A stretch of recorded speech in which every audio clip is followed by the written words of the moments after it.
자, 그다음에 문제 21번. 증기의 과열도를 옳게 표현한 것. 과열도라고 하는 것은 증기가 온도가 상승해서, 즉 물이 끓기 시작해서 다 끓으면 건포화 증기가 되죠.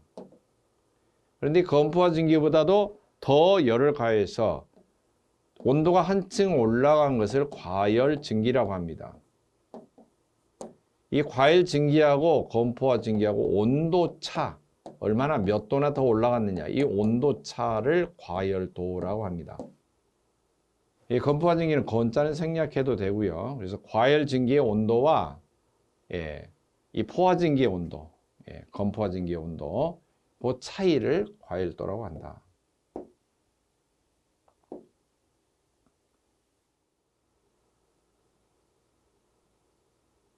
자, 그 다음 문제 22번. 어떤 액체 연료를 완전 연소시키기 위해서 이론 공기량이 10.5 노멀 입방미터. 이것은 뉴턴이 아니에요. 노멀입니다. 노멀. 표준 상태를 말해요.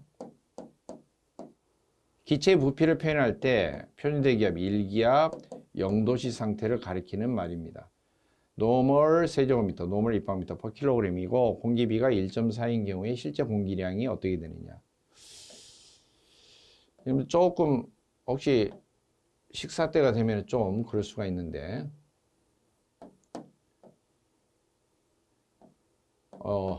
이게 덩을 쌌다고 봅시다. 물을 얼만큼 내리면은 이게 정확하게 내려갈까?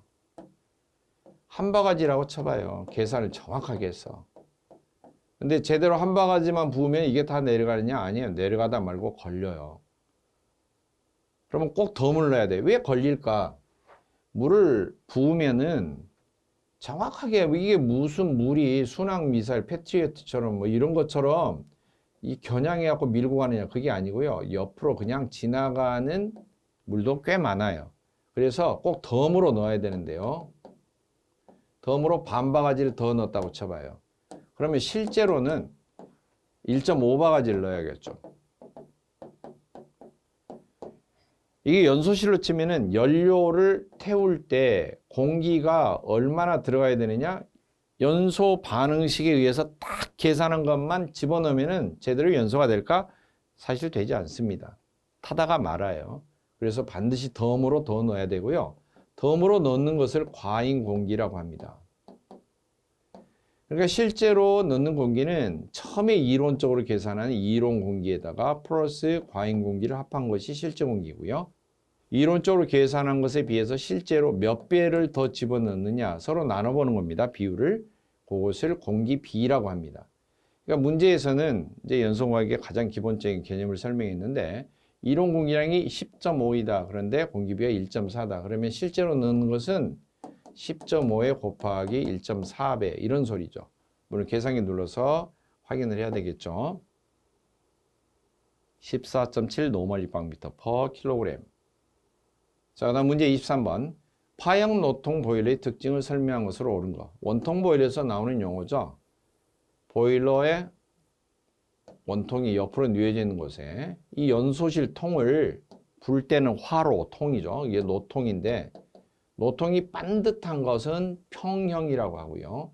주름져 있는 것은 파동 모양으로 주름져 있는 것. 이걸 파형이라고 합니다. 이 파형 노통은 일단은 만들기가 조금 어렵죠. 평평하게 된 것보다 주름을 잡아야 되니까 어렵다. 그리고 이런 데에 끄름 같은 거 이렇게 끼게 되면 청소하기가 조금 어렵죠. 곤란하죠. 평평한 것보다. 그런데 좋은 점은 뭐냐? 일단 주름져 있기 때문에 노통이 팽창 수축, 열에 의해서 이 팽창 수축하는 열 응력을 잘 흡수할 수가 있습니다. 스프링처럼. 그리고 또 하나는 불이 접촉하는 면적이 넓어져요. 평평한 것에 비해서 같은 길이를 진행할 때 훨씬 불 접촉하는 전열 면적이 넓어진다는 것입니다. 그리고 호스 같은 것도 평평한 호스 말고 이렇게 주름져 있는 호스가 훨씬 외압에 대해서 버티는 힘이 세죠. 강도가 커지죠. 옳은 것은 전열 면적이 크다. 그렇게 되겠죠. 24번. 보일러에 과열기를 설치할 때 얻어지는 장점으로 트인 거. 과열기 앞부분에 설명했죠. 폐열 배수 장치 중에 가장 먼저 설치된 장치죠. 보일러에서 발생한 증기를 더 뜨겁게 가열을 해서 과일 증기로 만들어주는 거죠. 과일 증기가 되면은 수분이 거의 없이 습기가 없이 아주 고슬고슬한 건조한 증기가 됩니다. 그래서 관 내부로 흘러갈 때 원활하게 흘러갈 수가 있고요. 마찰장을 감소시킬 수가 있고 또 같은 양, 같은 킬로그램의 증기가 이송되더라도 훨씬 뜨거운 증기이기 때문에 많은 열량을 공급할 수가 있습니다. 공급하는 데 효율이 좀 좋아지겠죠. 자, 그 다음에 이 과일기를 설치할 때는 배기가스가 이렇게 흘러가면은 연도 내에 이런 장치들이 많이 설치되어 있다. 그러면 자꾸 흘러갈 때 방해를 받죠.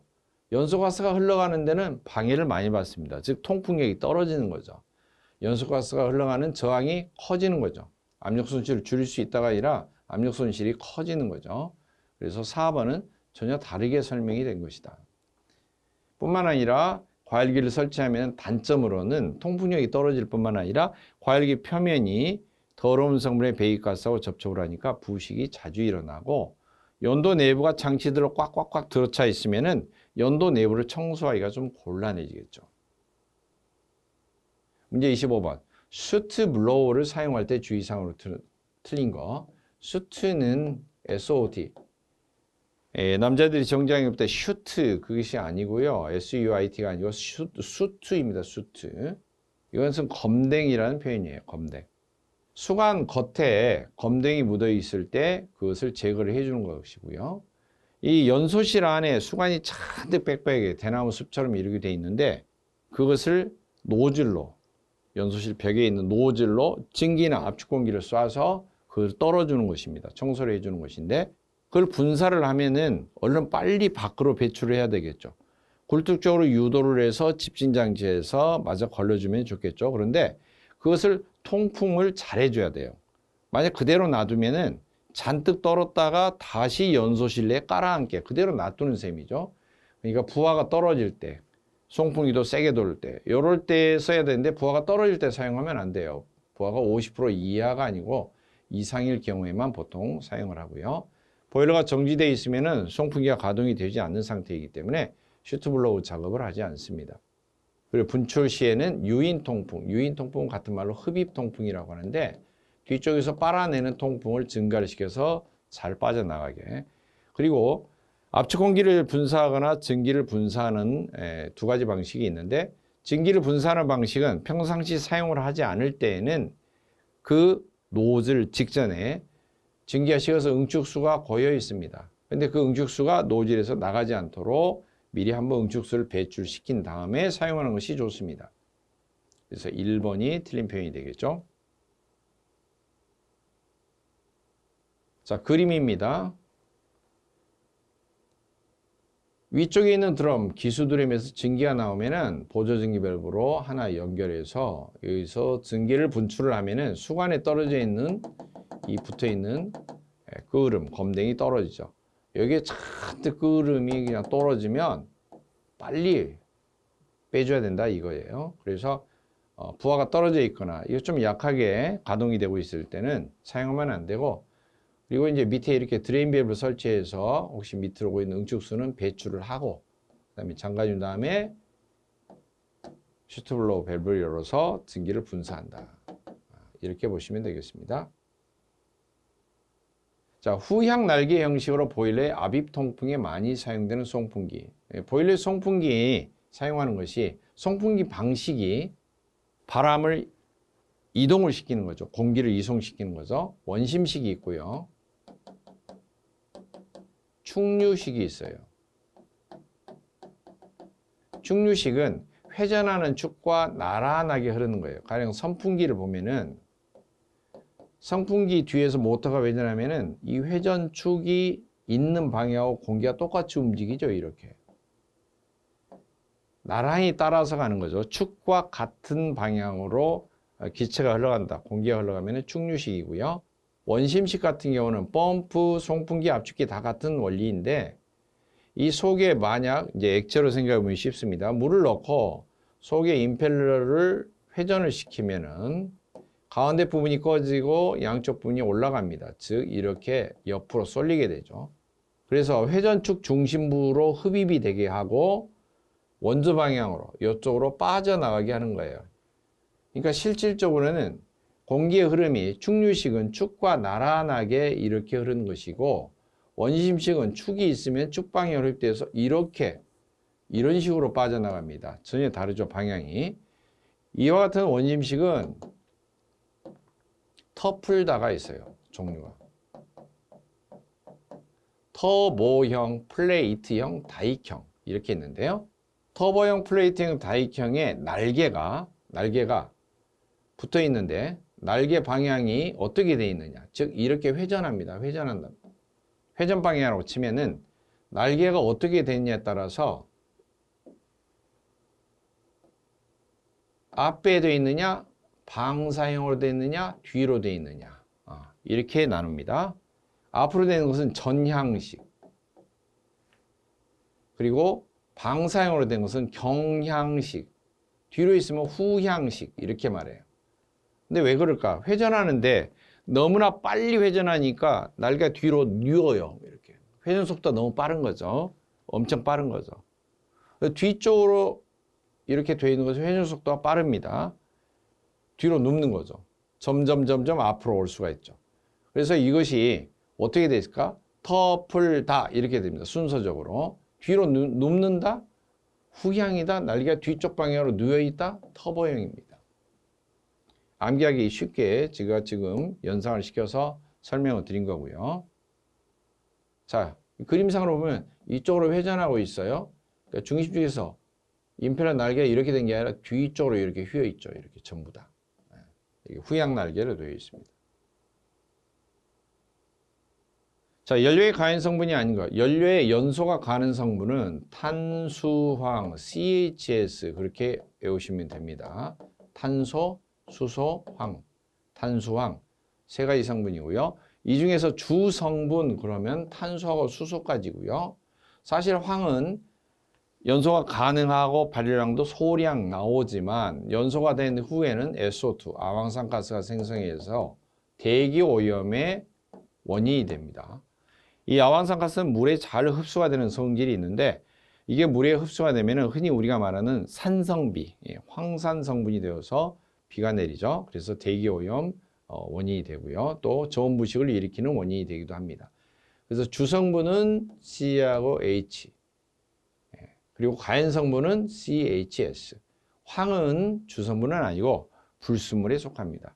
해당 사항이 없는 거 가연 성분 아닌 거 N, 이건 질소죠. 질소, 니트로겐, 질소입니다.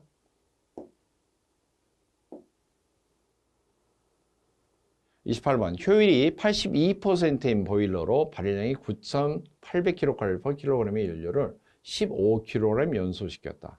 손실되는 열량은, 자, 82%는 이것은 흡수됐다는 소리고요.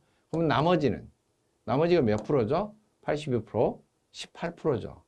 100%에서 82% 빼면 되겠죠? 18%는 흡수가 안 되는 거예요. 그러니까 손실되는 거죠. 그러면 전체 처음에 발생하는 열량은 어떻게 될까요? 연료량 15kg, 발열량 9,800. 이만큼 나왔는데 이 중에서 82%는 흡수되고 나머지는 손실이 된 거죠. 그러니까 100%, 1 빼기 82%, 0.82. 계산기 누르면 답이 나오겠죠?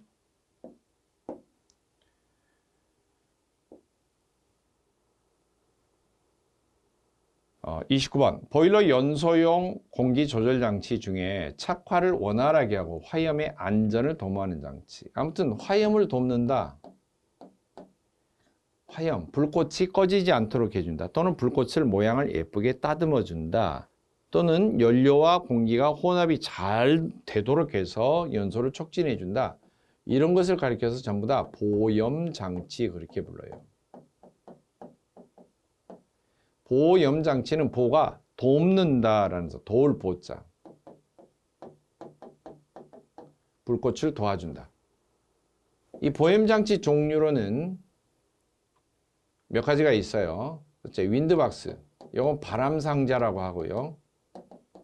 공기와 연료를 혼합을 촉진해 주는. 공기가 들어갈 때 반드시 안 들어가고 연료 노즐 주변에 날개를 달아서 소용돌이 치면서 들어갈 수 있도록 해주고요.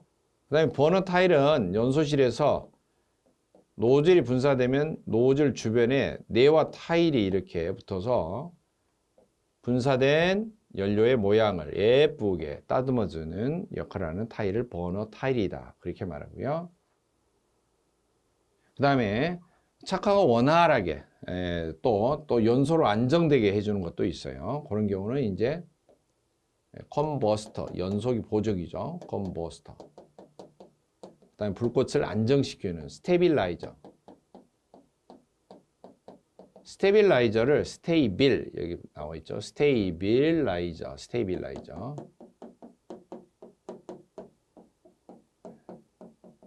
영어로 스테빌라이즈 그러면은 안정화시키다, 안정시키다 그런 소리죠. 자, 그래서 해당되는 사항은 안정시켜주는 스테빌라이저 보염기 또는 영어 발음으로 그대로 나올 수도 있습니다. 30번 증기 난방 설비에서 배관 구배를 부여하는 가장 큰 이유는 배관 구배는 경사진 것을 말해요. 배관이 반듯하지 않고 수평이 되지 않고 약간 올라간다든지 약간 내려간다든지 유체 흐름 방향으로 봐서 이렇게 올라간 것을 상향 구배라고 하고요. 모든 물체는 자연 상태에서는 높은 데서 낮은 데로 저절로 떨어지죠. 이건 이제 하향 구배인데 밑으로 떨어지는 하향 구배를 흐름 방향으로 봤을 때 이것을 순 구배라고 하고요. 그 다음에 위로 올라가는 것은 역구배 그렇게 말해요. 순경사냐 역경사냐 그렇게 말하고 또는 상향구배, 하향구배 그렇게 말하는데요. 아무튼 배관에서 증기든 온수든 배관에서 경사도를 줍니다. 증기배관 같은 경우는 증기가 흘러갈 때 대부분 도중에 약간씩 식어서 응축수가 생성이 되기 쉬운데요. 사용처까지 응축수가 쫙 밀려가지 않도록 응축수가 도중에 빠질 수 있도록 즉 증기만 이송이 잘 되도록 하기 위해서 보통 이렇게 경사를 줍니다. 응축수의 체류를 방지하기 위해서 구배를 준다. 보통 상향 구배를 둬서 증기만 흘러가고 응축수는 역방향으로. 그러면 중간중간에 트랩을 설치하면은 증기 트랩을 통해서 응축수가 제거가 되겠죠. 31번 보일러 배관 중에 신축 이음을 하는 목적으로 가장 적합한 것. 신축 이음은 늘어날 신 줄일 쭉 그래서 열팽창에 의해서 배관이 늘어난다 또는 줄어든다 늘었다 줄었다 그럼 배관 전체가 이음 부위가 파손이 되기가 쉽습니다.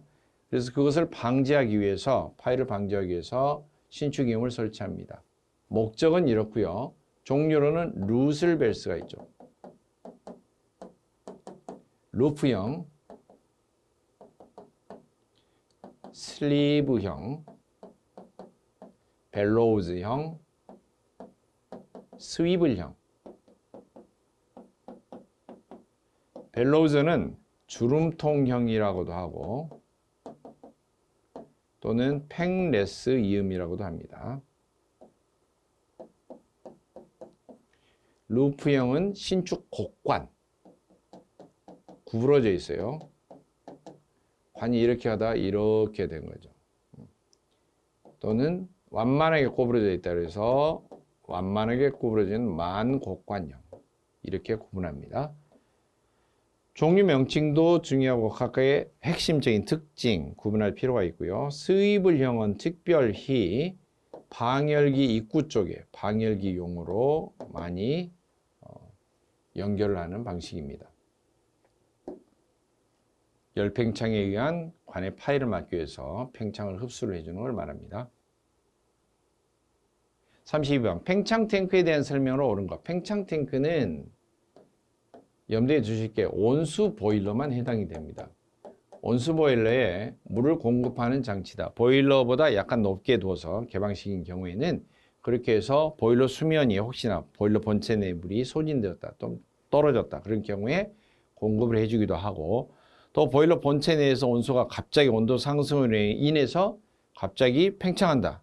물이 팽창한다. 그러면 팽창한 압력을 흡수해 주기 위해서 팽창 탱크 쪽으로 수면이 위로 올라가면서 역방향으로 올라가면서 그 팽창 압력을 흡수를 해 줍니다. 자, 이 팽창 탱크는 두 가지가 있고요. 개방식이 있고 밀폐식이 있습니다. 개방식은 100도 이하의 온수 온도일 때만 사용이 되고요. 밀폐식은 100도가 넘어갈 때 사용됩니다. 100도가 넘어가는 온도에서 난방을 하는 것을 고온수 난방 그렇게 말하고 100도 밑에서요. 약 한 8, 90도 정도 되는 온도에서 보통 사용하는 것을 보통 온수식 그렇게 구분합니다. 그리고 개방식에서는 밀폐식하고 조금 다른 게 밀폐식은 설치 위치에 보일러 본체가 있으면은 설치 위치에 아무런 상관이 없어요. 그런데 개방식은 반드시 보일러 본체 또는 보일러에 연결된 배관 중에 있는 것보다 무조건 1m 이상 높은 곳에 설치를 해야 됩니다. 그리고 팽창 탱크는 연결이 다 순환하고 보일러 쪽으로 되돌아오는 환수 주관부에 반드시 설치하는 것이 원칙이고요. 그리고 팽창관 도중에 팽창 탱크하고 환수 주관하고 연결하는 관을 팽창관이라고 하는데 팽창관 도중에는 밸브를 달거나 또는 차단 장치를 설치하면 안 됩니다. 밀폐 팽창 탱크는 공기가 통하지 않는 상태로 되어 있고 구조가 압축 공기로 상부에 밀어 넣어서 일정한 압력이 유지되도록 하고 속이가 보이지 않기 때문에 겉에 물높이를 알 수 있는 수면계를 설치를 하는 것이 좋습니다. 틀린 게 어딜까요? 개방식 팽창 탱크 고온수가 아니라는 거죠. 그리고 팽창관에는 방열관에 부착하는 크기의 밸브를 설치한다. 원래 팽창관에는 밸브 설치하면 안 됩니다. 원래 밀폐 팽창 탱크는 수면계에 부착을 해서 물높이가 얼마나 유지될 수 있는지 알 수 있도록 해야 되고요. 밀폐 팽창 탱크는 개방 팽창 탱크에 비해서 적어된다. 팽창 탱크 크기는 보일러 본체 내에 보유 수량이 얼마나 되는지 또는 팽창 압력이 얼마나 되는지 식에 따라서 계산을 해서 팽창 탱크의 용량을 결정합니다. 33번 온수 난방의 특성을 설명한 것 중 틀린 거. 온수 난방은 우리가 집에서 난방을 하는 온수 난방 그런 거 생각하면 안 되고요. 난방하는 방식이 어떻게 하느냐에 따라서 물론 규모나 또는 설치 대수나 뭐 이런 것에 따라서 구분하기도 합니다만은 열을 전달해서 난방하는 방식에 따라서 대류 난방으로 구분하고요. 그 다음에 복사 난방, 그 다음에 온풍 난방 이렇게 구분합니다. 복사 난방은 매설된 관이나 또는 패널을 이용하고요. 이게 가정용에 여러분들 지금 집에서 방바닥에 관이 묻어져 있다. 방열관이, 열을 방출하는 관이 묻어져 있다. 이게 복사 난방이고요. 대류 난방은 방열기를 이용하는 방식이에요. 공기 자체를 대표해서 공기가 방 안에서 이렇게 뜨거운 공기는 올라가고 찬 공기는 내려오고 이렇게 순환하도록 대류가 일어나도록 해서 난방을 하는 방식입니다. 방열기 난방이 대류 난방이고요. 방열기가 온수를 순환시키는 방열기면 온수 방열기면은 온수 난방. 증기를 순환시키는 방열기면은 증기 난방 그렇게 구분해요. 증기 난방은 방열기가 뜨겁습니다. 엄청 뜨거워요. 그리고 약 102도 정도 이상으로 뜨겁고 온수 난방은 방열기가 좀 덜 뜨겁습니다. 증기 난방보다. 이제 그런 차이점을 두고 보시면 되고요. 증기 난방이 훨씬 예열 시간이 빠르고 빨리 이렇게 되고요. 대신에 빨리 식어요. 빨리 식어. 온수 난방은 물이 다 차 있습니다.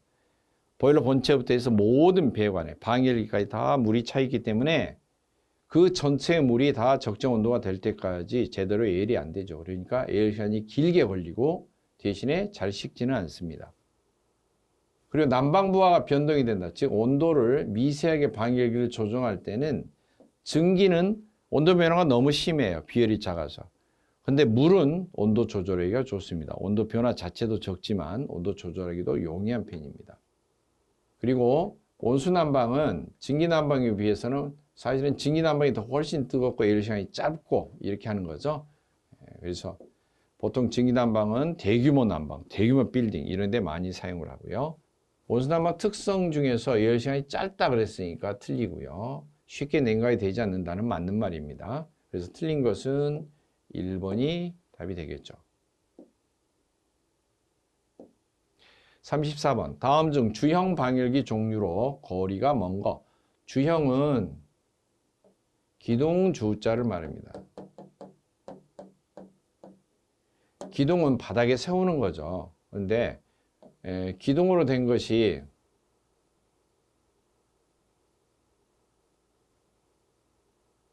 방열기 보면은 보통 주철로 이렇게 제작을 하는데요. 하나 조각조각 된 것을 쪽 또는 섹션 그렇게 말하고, 이것을 장 볼트, 긴 볼트로 해서 볼트 너트로 조립을 합니다. 그리고 하나하나 모양을 보면은 이렇게 공기가 가운데 통하고요. 증기가 통하는 또는 원소가 통하는 통로가 있죠. 요것을 기둥이라고 하고요. 세 줄기면은 3주형, 두 개면은 뭐 2주형 이렇게 하겠죠. 그리고 이 자체가 기둥이 굵은 게 있고, 즉 공기 통로가 작은 게 있고요. 공기 통로가 크고 가느다란 기둥으로 된 거 있어요. 가느다란 기둥은 가운데 강도를 보강해서 보통 이렇게 가로로 설치해서 가로로 횡 통로가 있고요. 이렇게 가늘게 기둥이 된 것은 세주형 그렇게 말해요. 가늘세자를 쓰는 것입니다. 실사의 받침자, 가늘세, 가는 기둥이다. 그래서 주형 방열기는 2주형 2개, 기둥이 3개, 3주형, 그 다음에 3세주형, 5세주형 그렇게 말하고요.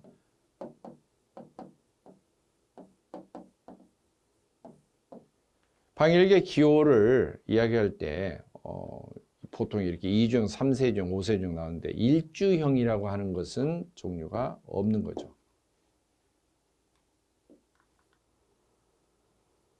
35번. 보일러 점화시 역화와 원인과 관계가 없는 거. 역화. 백파이어라고도 합니다. 백화이어.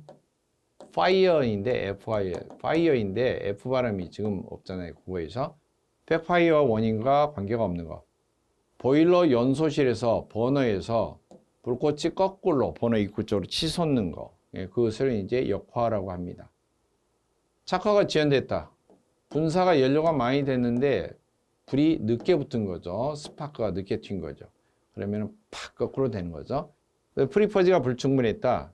연소실 속에 미연소 가스가 혹시 남아있을 수도 있는데 환기가 불충분했다는 거죠. 그러면은 역화가 일어날 수가 있습니다. 그 다음에 연료 공급 밸브를 급히 열어서 다량의 연료가 분무가 됐다. 그럴 경우도 일어날 수가 있죠. 근데 점화원을 사용했다. 점화원은 불씨를 사용했다는 건데 이것 자체만으로 되는 게 아니라 나머지가 좀 미온소 가스가 체류했다거나 타이밍이 맞지 않았다거나 이런 경우에 역화가 일어나는 거죠. 점화원은 당연히 사용을 해야죠. 불씨를 붙이려면.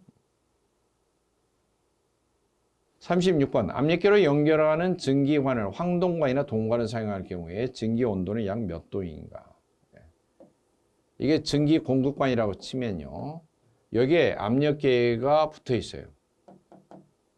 그런데 바로 붙이면 안 되고 반드시 사이폰관 붙이죠. 그리고 이걸 연결하는데 이 연결하는 관이 연결관이에요. 그리고 이것은 사이폰관이고요. 연결관에는 반드시 밸브를 설치하는데요. 왜냐하면 중간에 이제 점검하거나 차단할 때 밸브를 설치합니다. 보통 볼밸브처럼 이렇게 90도로 제껴서 열고 닫고 하는 거 이렇게 설치하는데 이 연결관의 재질이 강관이 되는 경우가 있고 동관을 또는 황동관을 이렇게 사용할 수가 있어요. 강관을 사용할 때는 안찌름이 12.7mm 이상, 동관을 사용할 때는 6.5mm 이상 것을 사용할 수 있도록 되어 있고, 다만 동관을 사용할 때는 증기 온도가 210도가 초과되면 안 돼요. 210도 밑에서만 사용을 해야 됩니다. 이게 요즘에는 켈빈 온도로 절대 온도로 물어볼 수도 있죠. 그러면은 절대 온도 고치는 방법은 플러스 273 그래서 483 켈빈 초과가 되면 안 된다. 초과되면 안 되기 때문에 그 이하로 쓰는 거죠. 섭씨 온도로 말하면 210도 이하에서 사용을 하고요. 그리고 연결관에 부착하는 밸브는 이 손잡이가 수평으로 되어 있을 때는 닫혀 있는 구조고요. 수직으로 되어 있을 때는 열려 있는 구조. 증기가 통하는 구조로 돼야 된다. 근데 사실 이 차단 밸브를 이 연결관의 수직 부위에 부착하면 이게 규정상으로 맞는데 여기다 부착을 하게 되면은 손잡이를 이렇게 수직으로 세울 때 닫혀 있는 구조가 되죠. 그러니까 수평관 부분에 붙이지 말고 수직관 부분에다 부착을 해라. 이 규정 자체가 그렇게 되어 있습니다.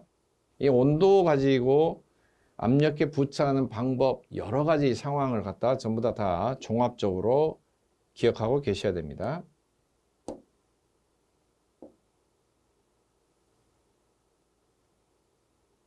37번 보일러를 비상정지시키는 경우에 일반적인 조치상으로 거리가 먼 거. 비상정지면은 뭔가 비상상황인 거죠. 얼른 불을 꺼야 되는 거죠. 그럴 때 제일 먼저 연료를 차단하는 거죠. 그리고 가장 마지막에는 댐퍼를 차단하는 거예요. 바깥에 연도 쪽에. 연료를 차단하고 여러 가지 상황이 있기 때문에 이 상황에서 증기를 이송을 하면 안 됩니다. 증기를 차단해야 돼요. 그래서 증기 밸브를 닫고요. 그리고 불을 당연히 꺼져 있으니까 압력이 서서히 떨어지겠죠. 압력이 떨어진 다음에 원인을 분석하거나 뭐 물이 떨어져 있다거나 또는 다른 원인이 있다거나 뭐 자동제어 작동이 됐다거나 여러 가지 상황을 분석하게 되겠죠. 일반적인 조치상으로 거리가 먼 거, 압력은 자연히 떨어지게 기다린다. 주증기 스톱 밸브를 열어 놓는다. 이 스톱 밸브는 별칭이고요. 원래 스톱 밸브 구조는 모든 밸브 구조가 글로브 밸브이거나 또는 슬루스 밸브 구조로 되어 있다. 이 본문에서 설명한 적 있죠? 글로브 밸브를 별명을 스톱 밸브라고 하고요. 슬루스 밸브는 게이트 밸브라고도 합니다. 게이트 밸브. 근데 증기관에 주로 사용되는 밸브는 다 글로브 밸브를 씁니다. 증기의 양을 조절도 하면서 닫기도 하면서 미세한 양을 조절하기 위해서 글로브 밸브를 쓰는데 그래서 증기 스톱 밸브 그렇게 부르기도 합니다. 그냥 증기 밸브 해도 되고 구조상으로 글로브 밸브를 쓰기 때문에 스톱 밸브 그렇게 말하는 거고요. 열어놓으면 안 되죠. 닫고 불 끄고 닫고 압력 떨어지면 원인 분석 다 그렇게 하는 거죠. 연소 공기 당연히 공급 멈춰야죠. 불 꺼야 되니까 연료 공급 중단하고요. 요건 묶으면 동시에 불 끄는 거죠.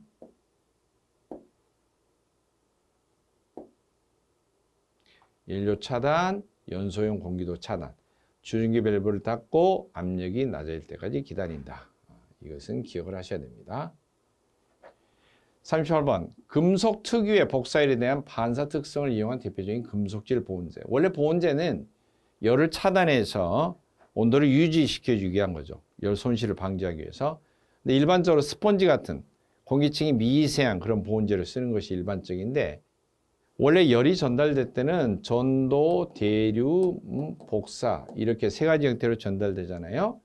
전도와 대류가 합해진 것을 열통과 또는 열관류 그렇게 부르는데 보통 배관 안쪽에 있는 열이 바깥쪽으로 빠져나가는 것은 유체, 배관벽, 고체, 다시 바깥 공기, 유체. 그러면 대류, 전도, 대류가 반복되면서 열 통과에 의해서 빠져나갑니다.